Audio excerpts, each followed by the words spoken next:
Mungkin kita sering mendengar istilah korin ataupun jin korin, baik dari penjelasan para spiritualis, para indigo, para ustadz maupun dari film-film yang telah beredar.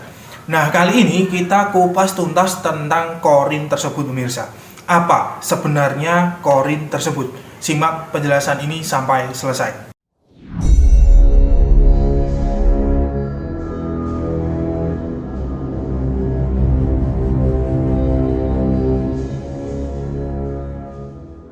Assalamualaikum warahmatullahi wabarakatuh. Hamdan wa syukranillah. Selamat datang, selamat berjumpa kembali di channel Spiritual 21 Investigasi Supranatural Tanpa Batas. Korin atau biasa juga disebut dengan jin korin itu adalah sosok makhluk halus yang mendampingi manusia. Korin ini berbeda dengan khodam, pemirsa. Korin itu artinya adalah pendamping, sedangkan khodam itu artinya itu pembantu ataupun pelayan. Korin ini adalah makhluk gaib itu dari satu golongan saja, yaitu hanya dari golongan jin. Namun ya, itu ada juga ulama yang menyebutkan adanya korin dari golongan malaikat. Sedangkan khodam itu ada dua golongan, yaitu khodam dari golongan jin dan golongan malaikat. Kali ini kita fokus ke jin korin dulu saja ya. Dalam ilmu hikmah, sosok jin itu mempunyai beberapa macam jenis. Sangat banyak sekali, mungkin bisa mencapai ribuan jenis jin. Namun secara umum Ibnu Abbas itu membagi jenis jin dalam 3 kelompok, yaitu yang pertama adalah jin udara. Artinya jin ini selalu berada di udara ya, tidak pernah ke bumi, jadi selalu terbang. Kemudian yang kedua adalah jin tanah dan udara. Jin ini yaitu biasanya ada di tanah lalu terbang ke udara, kembali ke tanah lagi, terbang lagi, seperti itu terus. Jadi jin ini bisa terbang juga bisa berjalan layaknya seperti manusia. Kemudian yang ketiga adalah jin hewan. Jin hewan ini sering kita sebut dengan istilah siluman, yaitu mungkin ada siluman ular, siluman anjing, siluman babi, dan lain sebagainya. Kemudian Abdullah bin Mas'ud itu menambahkan satu jenis jin lagi, yaitu yang disebut dengan jin korin. Nah, jin korin ini memang jin yang sangat spesial, pemirsa. Semua manusia yang dilahirkan ke dunia itu akan disertai pula satu sosok jin korin yang lahir bersama manusia itu. Jadi satu manusia punya satu jin korin. Nah, hal itu sebenarnya telah tercantum di dalam sebuah hadis, yaitu dalam Musnad Ahmad nomor 2209. Akan saya bacakan hadisnya, silahkan simak baik-baik.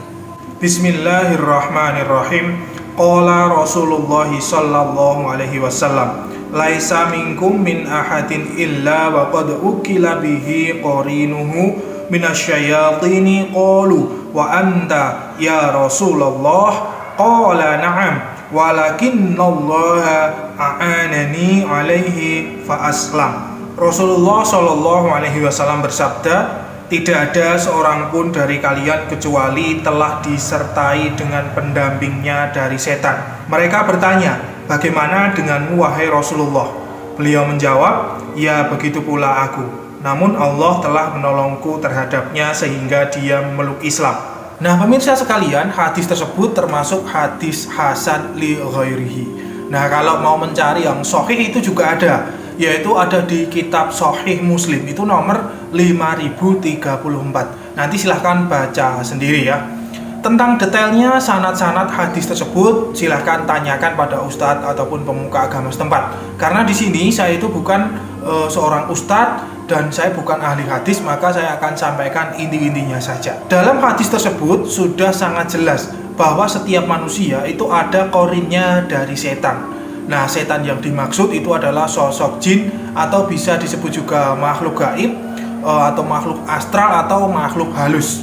Termasuk juga Rasulullah itu juga mempunyai korin, pemirsa. Hanya saja Allah itu telah menganugerahkan kepada beliau Nabi Muhammad, yaitu jin korinnya itu telah memeluk agama Islam. Nah, lalu bagaimana dengan korin kita semua ini? Keadaan jin korin itu sebenarnya sama dengan yang didampinginya. Misalnya yang didampinginya itu baik, maka jinnya itu juga ikutan baik. Begitupun sebaliknya, pemirsa.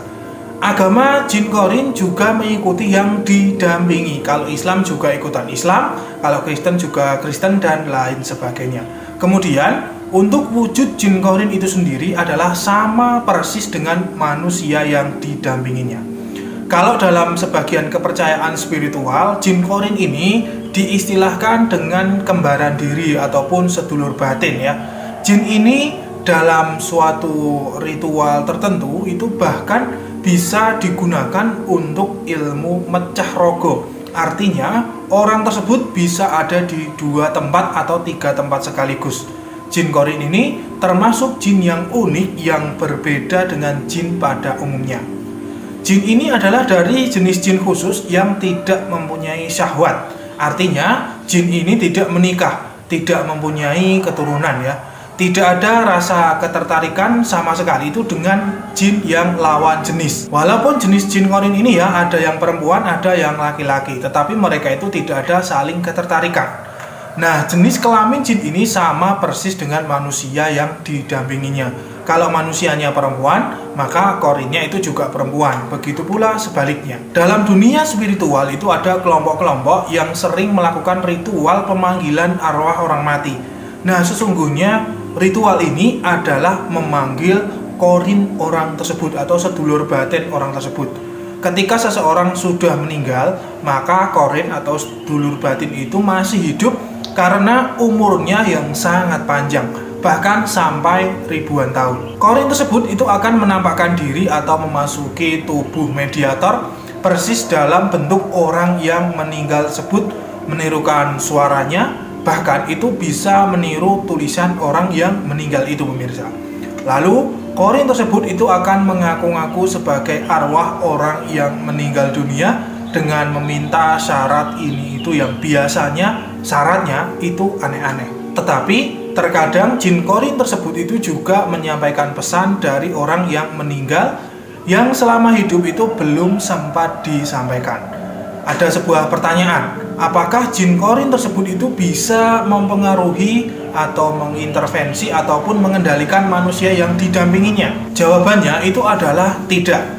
Karena qorin adalah jenis jin khusus yang bukan jenis jin seperti pada umumnya, di mana sifat qorin ini mengikuti tuannya yang didampinginya. Nah, qorin ini atau sedulur batin ini nggak bisa mencelakai ataupun melakukan apapun terhadap manusia yang didampinginya.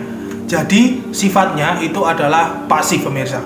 Tetapi kalau diminta bantuannya, terkadang jin qorin atau sedulur batin ini mau membantunya. Namun tentunya hal ini ada ritual khusus yang tidak semua orang itu mengetahuinya ya.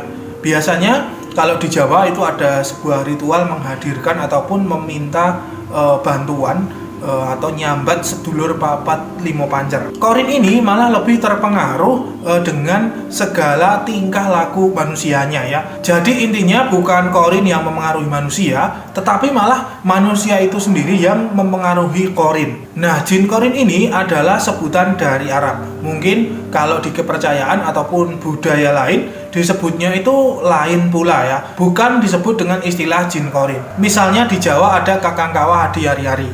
Pada intinya qorin ini adalah makhluk gaib khusus ya, makhluk gaib khusus yang memang mendampingi manusia. Dan yang lebih unik dan ajaibnya lagi, ternyata semua bangsa jin itu juga punya qorin seperti kita manusia. Qorin dari bangsa jin tersebut juga makhluk gaib, tetapi lebih halus dari bangsa jin itu sendiri. Jadi para jin tersebut juga tidak bisa melihat sosok qorinnya sendiri. Qorin yang mendampingi bangsa jin ini ada yang menyebutnya itu dari golongan jin merah yang sangat halus sekali. Hati-hati bagi siapapun yang ditemui oleh sosok arwah orang yang sudah meninggal dunia. Jangan mempercayainya itu 100% ya. Bisa jadi yang Anda temui adalah sosok qorinnya. Lalu apakah bisa arwah orang mati itu menemui sosok yang masih hidup?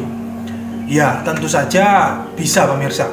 Biasanya arwah tersebut itu akan menemui lewat mimpi, karena pada frekuensi itulah yang paling mudah dilakukan oleh arwah orang yang sudah meninggal dunia. Itu pun tentu atas izin dari Allah dan para penjaga-penjaga gaib di alam barzakh. Biasanya ya, wujud arwah tersebut adalah seperti waktu masih hidup di dunia. bukan berwujud hantu yang menyeramkan, misalnya berwujud pocong atau kuntilanak atau yang lainnya. Kalau misal setelah ada orang meninggal lalu ada pocong gentayangan, bisa dipastikan itu adalah ulah para jin-jin yang usil yang memanfaatkan situasi ya. Termasuk juga jin korin orang yang meninggal tersebut.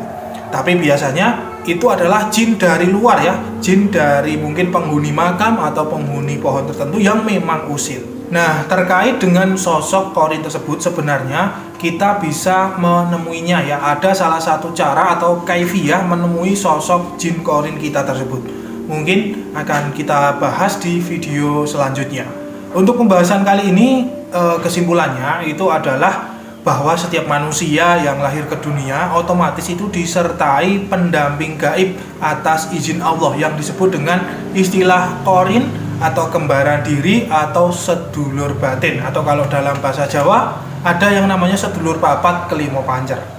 Kemudian jangan menyamakan jin korin itu dengan jin pada umumnya karena jauh berbeda. Silakan kalau ada pertanyaan seputar korin ataupun arwah atau sedulur batin ini, silakan tulis di kolom komentar atau bisa menghubungi langsung via WA ya yang sudah tercantum di deskripsi video ini. Semoga sajian ini bermanfaat. Saya Pati Nur Alam undur diri. Subhanakallahumma wa bihamdika asyhadu an la ilaha illa anta astaghfiruka wa atubu ilaik. Alhamdulillahirabbil alamin. Wassalamualaikum warahmatullahi wabarakatuh.